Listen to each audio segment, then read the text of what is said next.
What's up, Yappers? Welcome to another episode of Yapping Hours on your browsing screen. Today, we're going to be trying to get the boys to play SMT 5.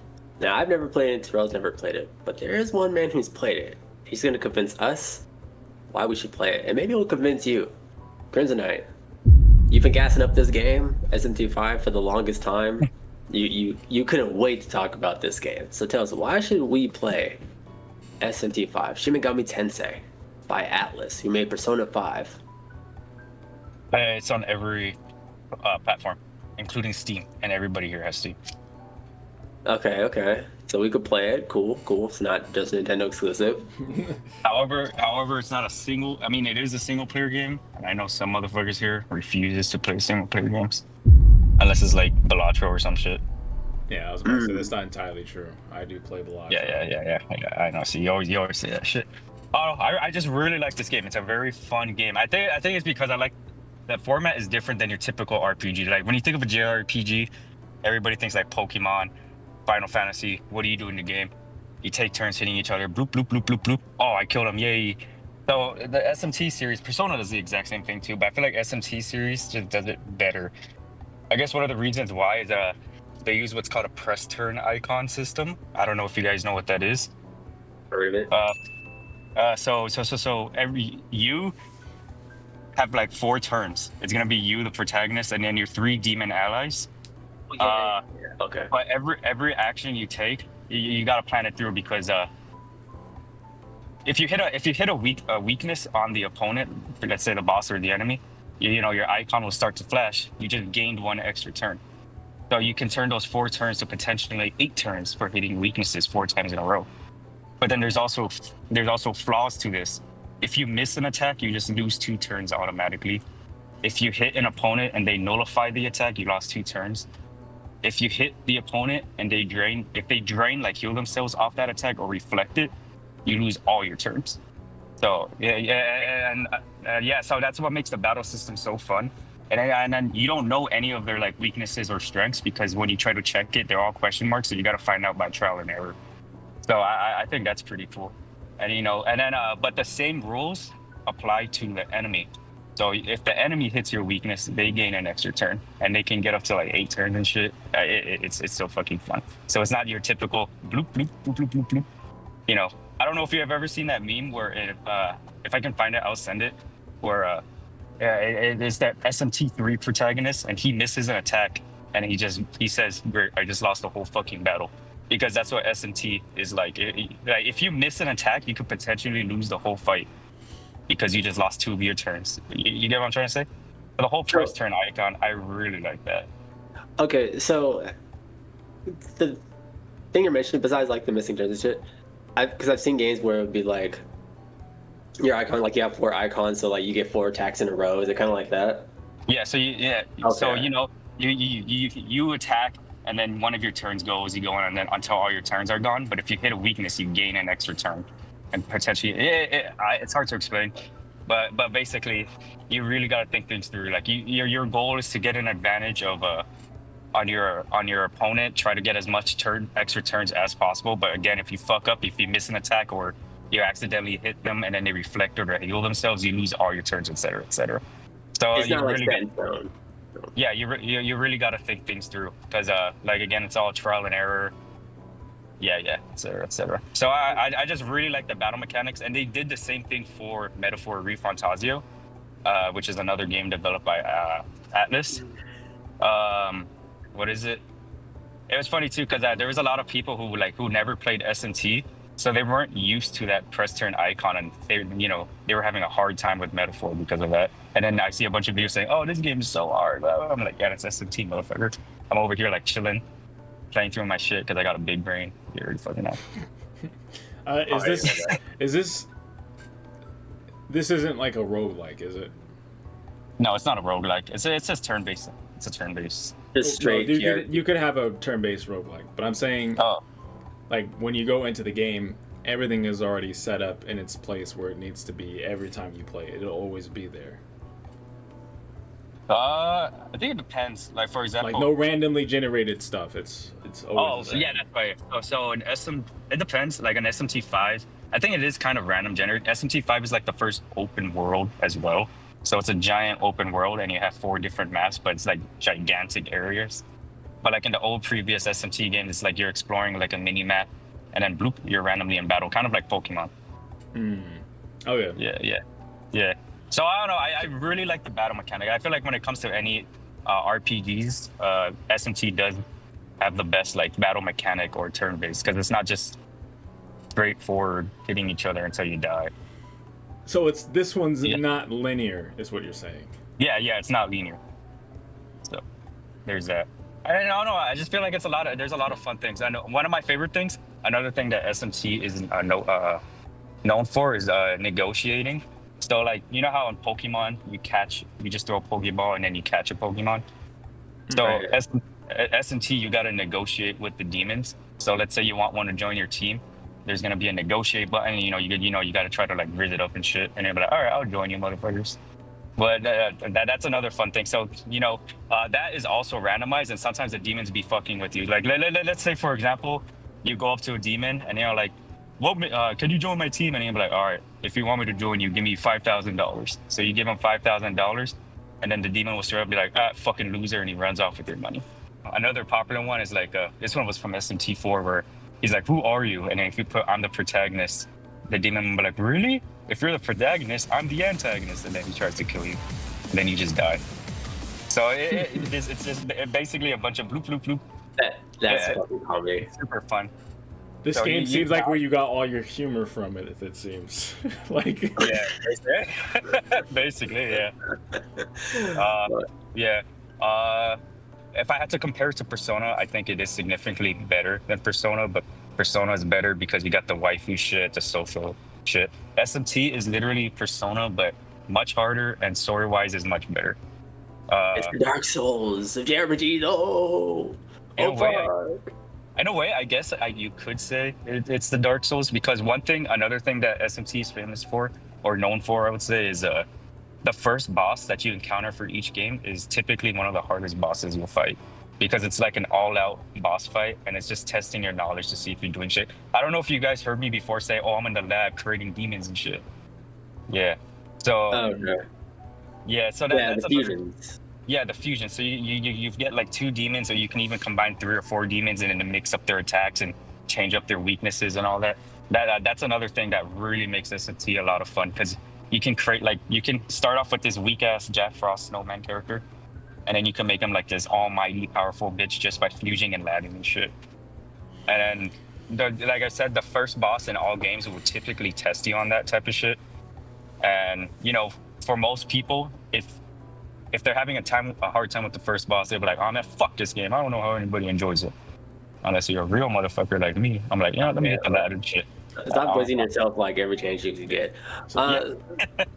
Okay, so let me say this, because you said it's like not random, right? Let's say you get the very first boss. Like you went, let's just say I went like every corner of the map. I found every demon that could be spawned in that place. And let's say randomly the demon is like weak to fire or whatever. Yeah. Does that happen in every playthrough where the first boss is always weak to fire, or does it just kind of like switch it up where it's like, no, this time it's actually ice? It's always gonna be weak to fire. Okay. But by the time you're done with your first playthrough, you already know that they offer you a new game plus, and then before you start a new game plus, you do have the option of transferring everything over, or just not transferring everything over. So that's pretty cool too. So if you want a second playthrough and breeze right through it just to get like all the 7 endings and shit, then I would recommend transferring all your shit just so you can breeze through it and get the stories. Because all SMT, which is another thing that I like about the SMT series, is that they do have a bunch of different endings, and every choice you make in the game will affect on what ending it is. So there's like a chaos ending, a neutral ending, hero ending, some type of shit. So every choice you make will affect that, and then it will also affect what happens in that playthrough. Okay. Yeah. So it's not like one ending for every playthrough. So then let me ask you this: would you say that this is a game and you can only pick one side? Would you say this is a game that's more for people who are interested in story, or for people who are interested in gameplay? What does this lean more towards? Wow, that's actually pretty tough. That was like gameplay, honestly. Because in this day and age, that's what it's like. It's like all the if it's a hard game, it's like, oh, play for the hard game, see how challenging it is. For me, I would say gameplay, but I think for most people, I would say story maybe, because I do have like some family members that I got them into the game, and sadly they do play it in easy mode, which yeah. Oh my god, stop glazing yourself. All right. And I asked them, it was like easy mode, and they were like, yeah, I just want to play for the story. And then one time I went to Anime Expo, one of the fucking Atlus employees told me that. He's like, oh, you played our game SMT5? I'm like, yeah. He's like, what difficulty? I'm like, very hard. He's like, really? Oh, I did it on safety mode. I just want to play for the story. I was like, yikes. Okay. That's interesting. So, what is the story? Because apparently it's like, each game. you never truly experienced it. Like I was gonna say, each game does have a different story. It has darker themes too, if you're into that. Like for example, a lot of people will glaze Persona. We all know that Persona this, Persona that. And I'm not gonna lie, Persona does have a good story. But one thing I tend to realize is that they usually tend to have like the same story within each game. So I don't know if this counts as spoiler. Let's say if you boot up Persona 3, you play the game. Oh, this shit's so fun. At the end of the game, the dark hour combines with the real world. Oh no, I gotta fight this god to stop the world. Persona 4, the TV world combines with the real world. Oh no, I gotta fight the god of the TV world. And the same thing happened with Persona 5. Oh, the metaverse combines with the real world, blah, blah, blah. But as SMT4, it's always some different story. Like, for example, not to give spoilers, just in case you guys do happen to play, which you guys won't. In SMT5, the story of the game is Lucifer. He successfully kills God, the creator. And then, he makes an announcement like, your God, the creator, is dead. The throne is up for the taking because God had a throne. So now everybody is out to claim the throne, including yourself, the protagonist. And then whoever claims the throne can do whatever they want with the world. Does that happen in SMT5 though? Yeah, that's the story for SMT5 in specific. Oh, okay. So go ahead. You go ahead first, because the question I'm gonna have is probably less important. All right. I was gonna ask, what is gonna make me want to play this game over, like, Pokemon or like Dragon Quest or something? Don't you like challenging shit? And don't you like? Yeah, but I prefer challenging shit that's multiplayer. Oh, that's true. Or if it's challenging and not multiplayer, then I would want it to be a roguelike. Because at least with that, it's something that I can just pick up, play, get over it real quick, come back to it later, pick up, play, and whatnot. Because I'm not big into stories, and it sounds like from what you were saying, sure, you played it for gameplay, but you also played it for both, like a mixture of both. Yeah. Everybody else, you're telling me even the developers are saying, we played it for the story, and I don't really care too much about story.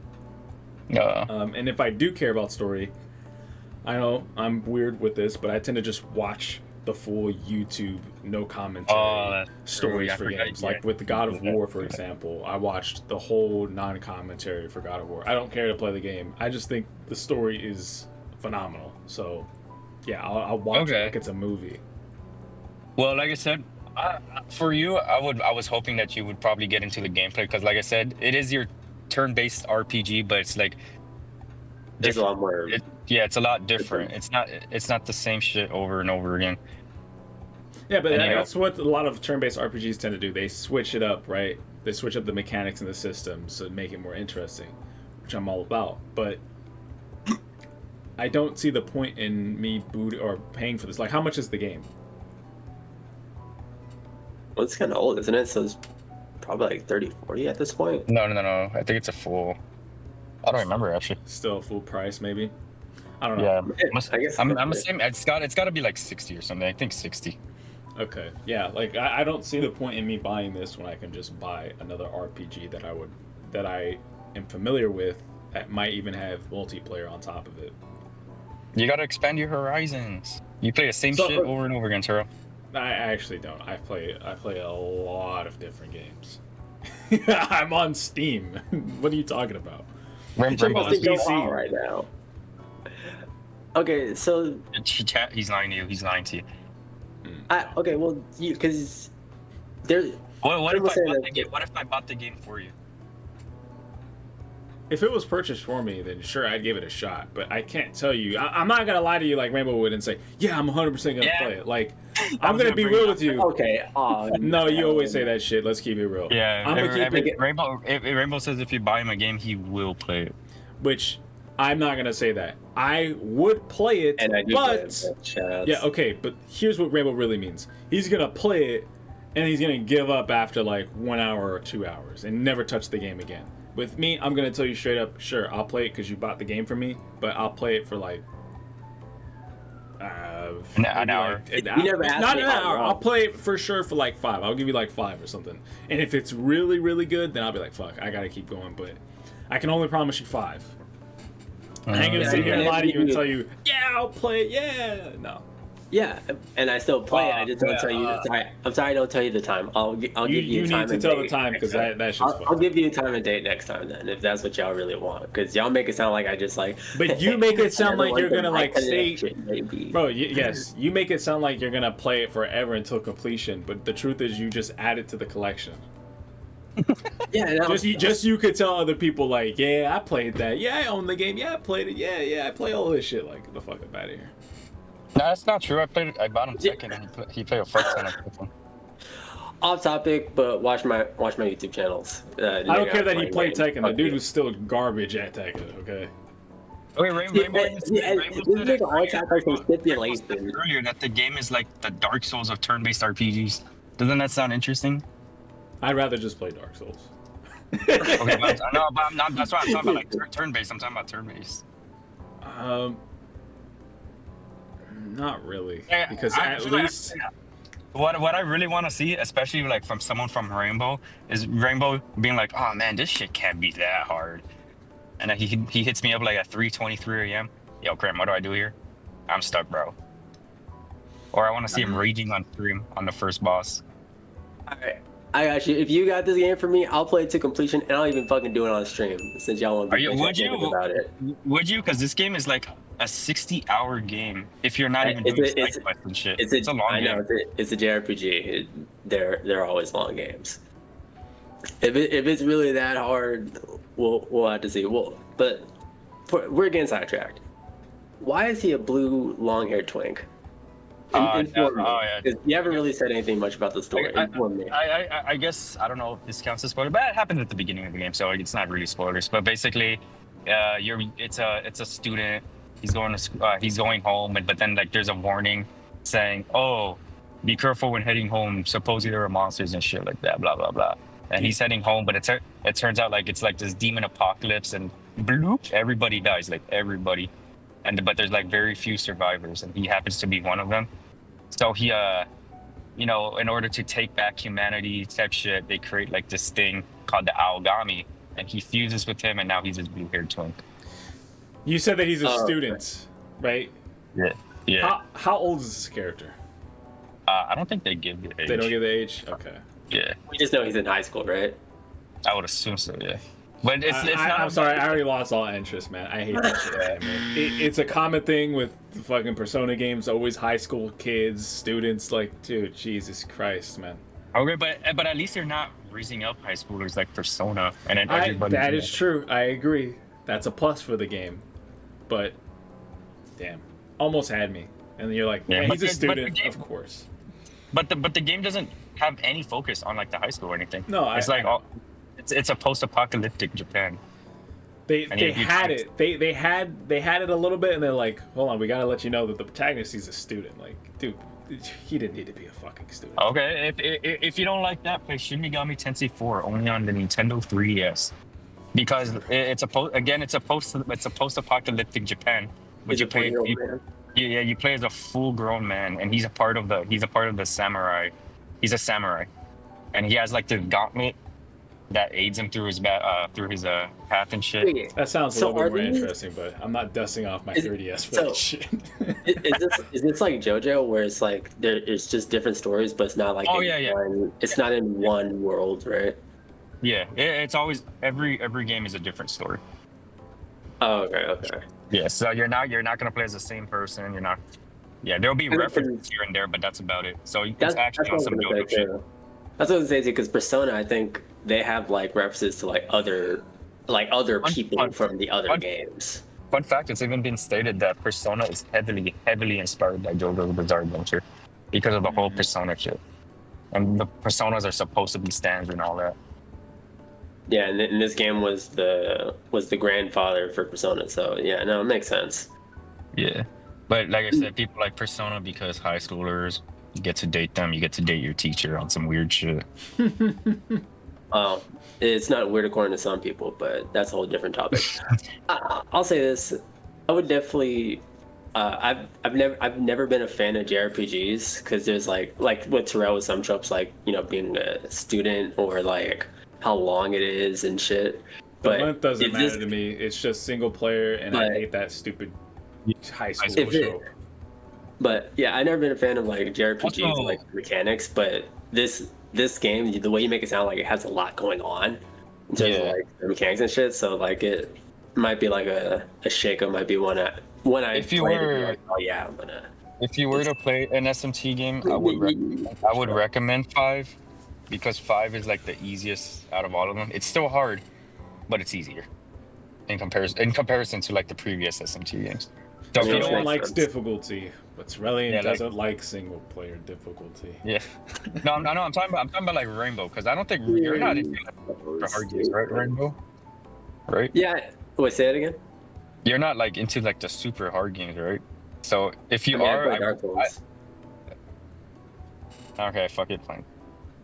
Like I said, I'm into it. It's just like with JRPGs, it's like I always felt like they're like so boring because I'm just like we're just sitting there taking turns. Maybe it's just me. But it has mechanics where it's like, oh, I'm not just sitting there. I actually have to do more than just figure out which one to click on. So also, just play Claire Obscure or Rainbow. Claire Obscure is more your lane. This game, I can tell you, is too difficult for Rainbow Creme. I can tell you right now. It's not that it's difficult, it's that it's complex. I'm using the wrong word. It's complex. Oh, yeah. Yeah. Okay. That is true. Because I remember, like, even my first time playing an SMT game, I was, like, late game, and I was still figuring out shit that I should have known a long time ago. Exactly. I could tell it's going to be one of those types of games. I see. Was there anything else you want to glaze about this game before we end it? Because I don't know how it sounds like you've kind of covered everything now. No. It might not be for everybody, but please play SMT and stop glazing Persona. This is coming from someone who played a bunch of Atlus games. I love Atlus, okay? But, like, Persona is low-key kind of mid, especially the newer games. Persona 3 Reload was kind of a mid game, I'm not gonna lie. I don't know if that's a hot take. But Atlus fans, don't come after me, Atlus fans. I'm just saying Persona 3 Reload was a low-key downgrade from the original Persona 3. I don't know about it. Are you fucking serious? Alright, well, either way, I won't cut that. No, we're not. Okay, well, I'm just going to end it with this. For me, it's a no, but if it had multiplayer, I would be interested. I think the characters look cool, all the demons and stuff like that. The fusion system is very interesting. It really reminds me of like Dragon Quest Monsters Joker and all that stuff. I would vibe with it if it was just multiplayer, but yeah. So damn Rainbow, you! I can't play with my friends. I'm gonna say for Rainbow right now, he wants to play it, but he shouldn't. Anyway. I'm gonna surprise you on Christmas. He's gonna wake up on December 25th. Is there SMT 5 in my Steam library? Okay, look. Buy it for Rainbow. But go ahead, buy it for Rainbow. Have Rainbow play it and enjoy enduring a year's worth of content just off of this game alone. Because see, that's how long it's gonna take him to fucking beat this shit. Let's go ahead and wrap it up, Rainbow. It's okay, Rainbow. It's okay, Rainbow, because you feel free to hit me up. I will happily hold your hand for this game. I'm telling you, that's how much I like the game. No, you're gonna have to hug him. You're gonna have to hug him through the game. Oh, he's gonna have to hug me. Oh. Rainbow, wrap it up. Okay. Well, that's it. Was that convincing enough for you guys to get yourself some SMT? It does for me. And then when I prove how dumb this nigga sounds and how he feels, next time he's gonna be forced to play a game that I'm gonna choose, which that'll be for next week. But until then, we'll catch y'all later.